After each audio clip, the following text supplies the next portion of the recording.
ಭೀಷ್ಮ ಇವ್ರು ಯಾರು ಅಂತ ನಿಮ್ಮೆಲ್ಲರಿಗೂ ಗೊತ್ತೇ ಇರುತ್ತೆ. ಹಾಗಿದ್ರೆ ಇವರಿಗೆ ಭೀಷ್ಮ ಅಂತ ಹೆಸರು ಹೇಗ್ ಬಂತು?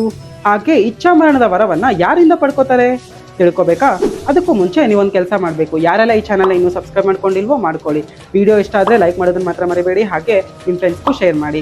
ಇನ್ನು ವಿಷಯಕ್ಕೆ ಬಂದರೆ, ಮಹಾಭಾರತದಲ್ಲಿ ಬರುವ ಭೀಷ್ಮ ಪಿತಾಮಹ ಅವರು ಗಂಗಾದೇವಿ ಹಾಗೂ ಶಂತನು ಅವರಿಗೆ ಹುಟ್ಟಿದ 8ನೇ ಸಂತಾನ. ಮೊದಲಿಗೆ ಇವರನ್ನು ದೇವವ್ರತ ಎಂದು ಕರೆಯಲಾಗುತ್ತಿತ್ತು.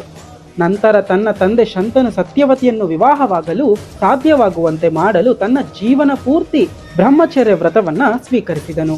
ಹಸ್ತಿನಾಪುರದ ಸಿಂಹಾಸನದ ಮೇಲೆ ತನ್ನ ಹಕ್ಕುಗಳನ್ನು ತ್ಯಜಿಸ್ತಾರೆ.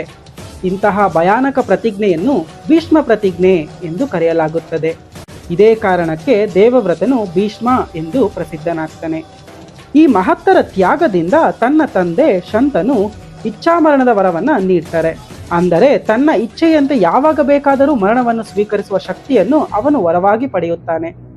ಈ ವಿಷಯ ನಿಮಗೆ ಮುಂಚೆ ಗೊತ್ತಿತ್ತಾ? ಕಾಮೆಂಟ್ ಮಾಡಿ. ಜೈ ಶ್ರೀರಾಮ್.